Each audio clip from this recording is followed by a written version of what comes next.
No, see, I can't do. Okay. Oh, we're live. Hey, Teresa.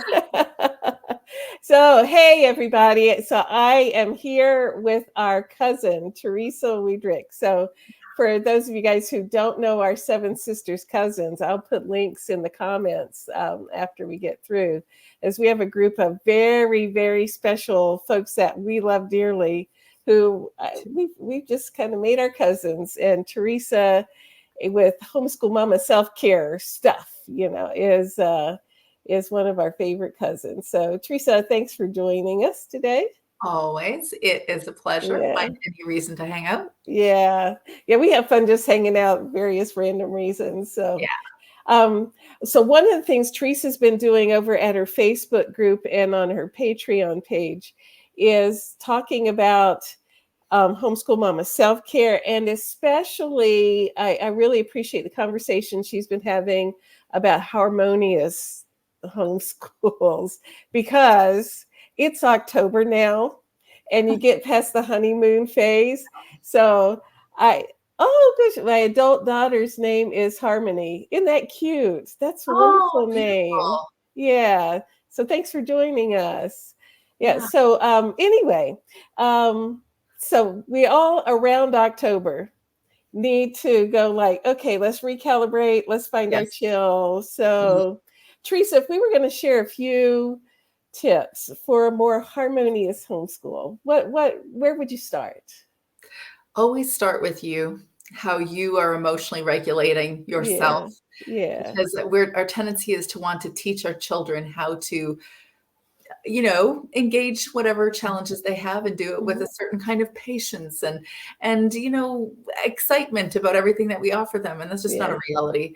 But some days we have internal challenges ourselves. We're reacting to the things that are happening with our kids. And we really have to ask ourselves, how are we feeling? What do we need to do with the big emotions that we're experiencing? Because we set the precedent by being what we're hoping they'll be. Oh my goodness. Can you just say that again? Okay. Yeah, that was quotable. Yeah. Okay, yeah, we set the precedence for. How did you say that? Yeah, exactly.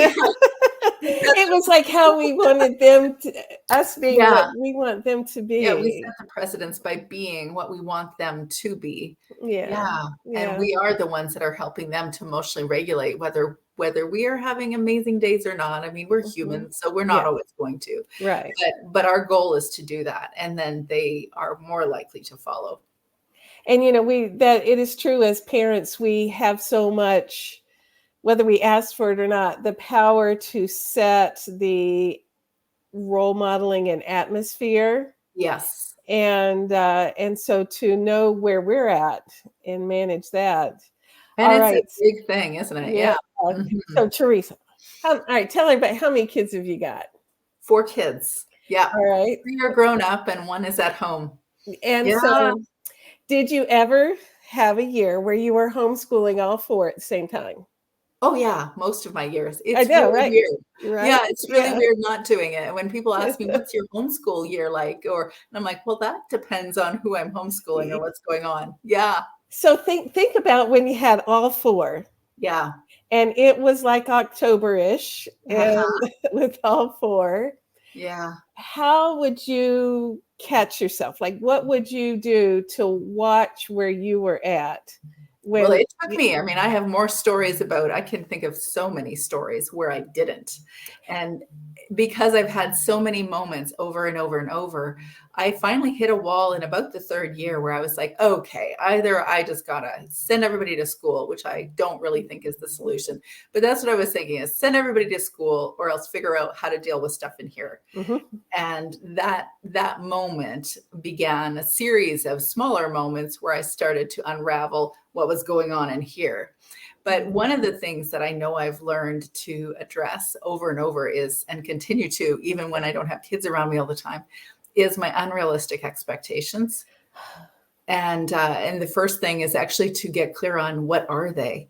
So when I'm feeling those big, I don't know, intensity or stress, or feeling like, oh, I'm not getting what I want done, then actually, spend time either stopping, looking in a mirror, asking myself, what am I feeling? Why am I feeling it? Or writing it down and get into a routine of that, stopping and addressing it, really asking myself what's really going on so that I can get clear on what is the unrealistic expectation. And that's absolutely the truth. Yeah. Yeah. Is so much of the time the stress that's going on inside us is we think we should be doing something, and it needs to be a perfect homeschool. And what does that mean? What does that look like anyway?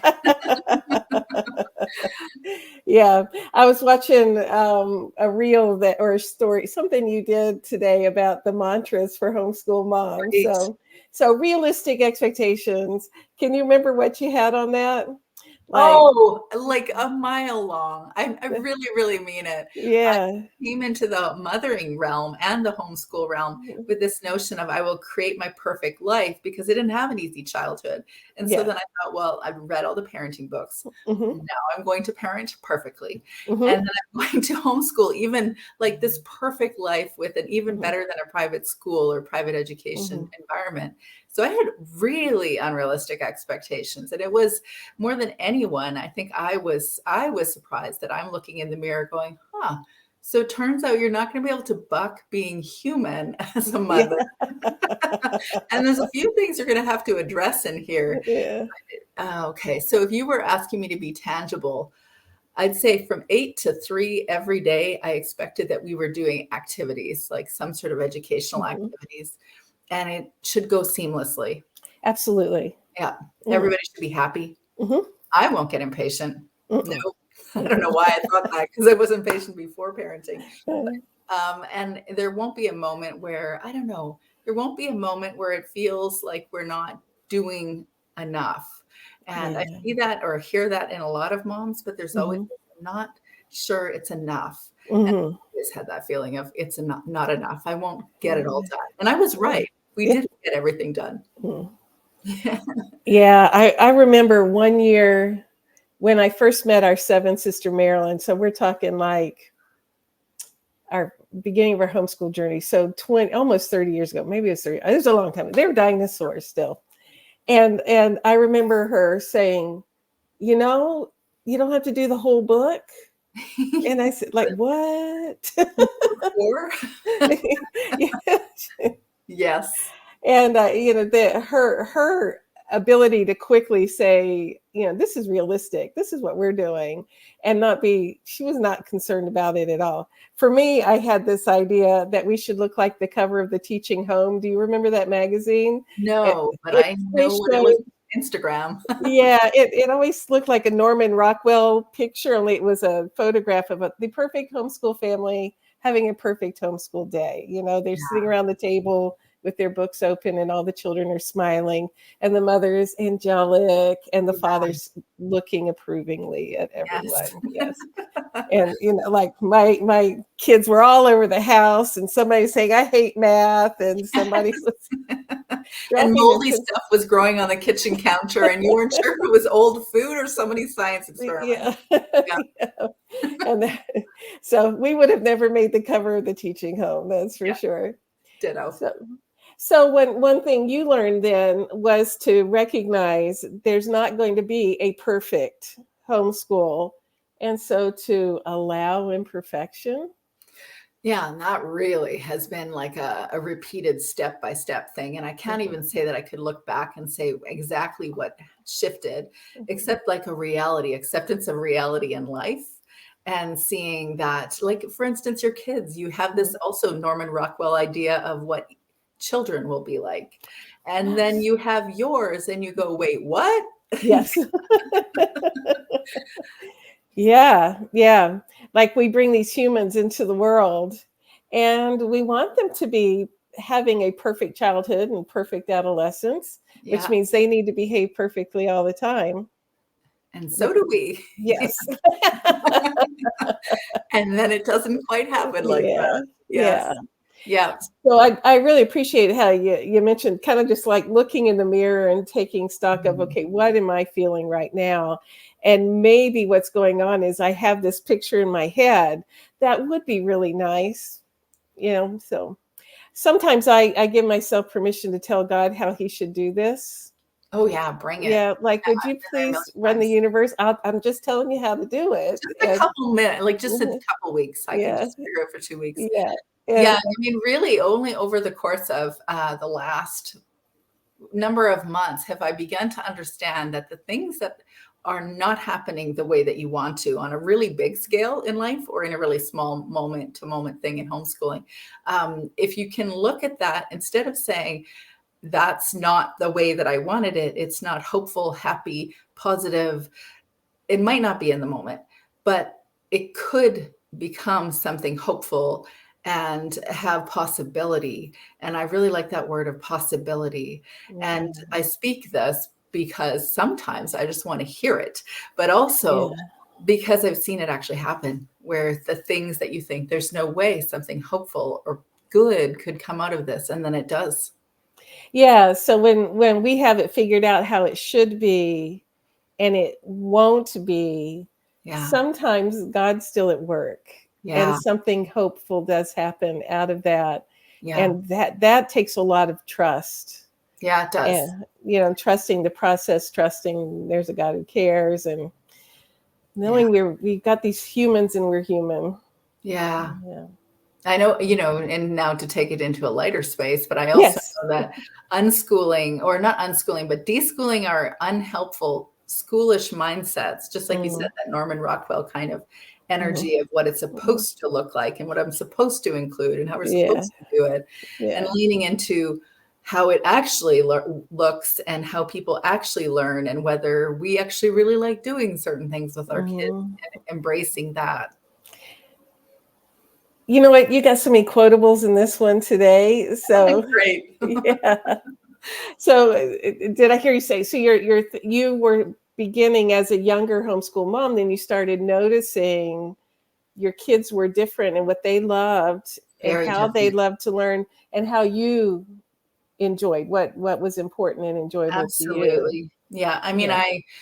I would suggest if people wanted to get really amazing educational ideas, you can always head to, um, Susan Wise Bauer's book, The Mhm. Classical Homeschooling, or the, I Mhm. forget what it's called. Yeah. But I used it like a prescription for perfect education, and that was my source of burnout, and it was Yes.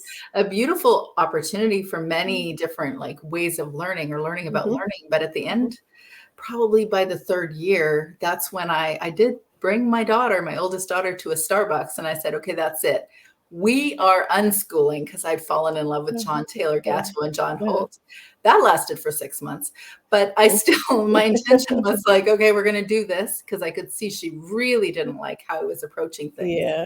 and then it did benefit her, and Yeah. so, not coincidentally, now she's in post-secondary education, so it would turn out that kids follow their own paths in their own ways, but yeah. Yeah. So as you went on, you Mhm. did more of the D-school kind of things because that's what worked with your family, right? I don't think I knew that the concept of deschooling, like coming away from the unhelpful schooled mindsets. I don't think I understood that that's what I was doing in those years. Mhm. But I moved into a true unschooling experience for 6 months until Mhm. my younger three were really bored, Yeah. and then there just needed to be more routine, and even for my oldest, she needed more routine. Mhm. And so then we kind of moved into what everybody does, an eclectic homeschool. That is exactly, I think we all find that each kid and each family needs a different rhythm or a different style, and it may change year to year. And Yes, to that flexibility of, oh, there's not a perfect way to do this, that's right. and it's okay to adapt and change. That's And then, right. yeah, and it starts, and I really appreciate this, is knowing what's going on inside you so that Yeah. you can model that for your kids. Yeah. And that is so, like, this anchor to the whole thing. Yeah. Yeah. And that took me a very long time to figure out, by the way. Yeah. So, all right. So I know that everybody who has been watching feels calmer now. Because one of the things that I always find when I talk to Teresa, I feel calmer And That's I what have also, Hey, that's so funny. Sorry. Yeah. And I yeah, didn't know that my kids would necessarily agree, by the way. that's okay. It's between us moms. Okay. Yeah. Yeah, my kids would never accuse me of being calm, but sometimes grown-ups will tell me that I can be kind of chill. So anyway, I know that folks will be blessed if they connect with you. So go down the list because you got a bunch of ways to find you. So For tell sure. everybody where to find you. Yes. Well, I offer a support group, both in Facebook, but a paid support group on Patreon, which is intended to encourage you every day. Every day. So I can be in your email or just like a message, but I actually connect in with those people. And I do what I do with my homeschool. I customize the approach to different people. And so I really pay attention and ask you what it is you need for support. But I offer a book club. I offer support groups and workshops in that paid support group. But I'm very engaged in the Facebook group as well. Yes, and I offer a podcast. I have a book that I've written, and I do one-on-one coaching, which is my all-time favorite thing to do. And group coaching for various topics like deschooling, dealing with your big emotions, self-compassion for homeschool mom, and building boundaries. And this is what happens when you've got 3 in college and just 1 left at home. I was going to say, yeah. I remember a few years ago thinking, well, if I could just not be homeschooling anymore, then I could do a lot for homeschool moms. Yeah. And now I am. So, yeah. And so Teresa, say your podcast. Yes, Homeschool Mama Self-Care. You can find it everywhere you go, Homeschool Mama Self-Care, you'll find Instagram, you'll find Facebook, you'll find podcasts, and your book over on Amazon. That's right. Yeah. Or if you go to Seven Sisters Homeschool, we have a page called Stuff We Like, and it's all the links to our fun things that our cousins are doing. So yeah. So thank you so much for joining us today. And hopefully we've encouraged everybody to take a breath and know what's going on and allow yourself a lot of flexibility and not perfects. Yeah. Perfectly imperfect. Thanks. Awesome. Yeah. Another quotable. All right. We'll see everybody later. Thanks for joining us. See you.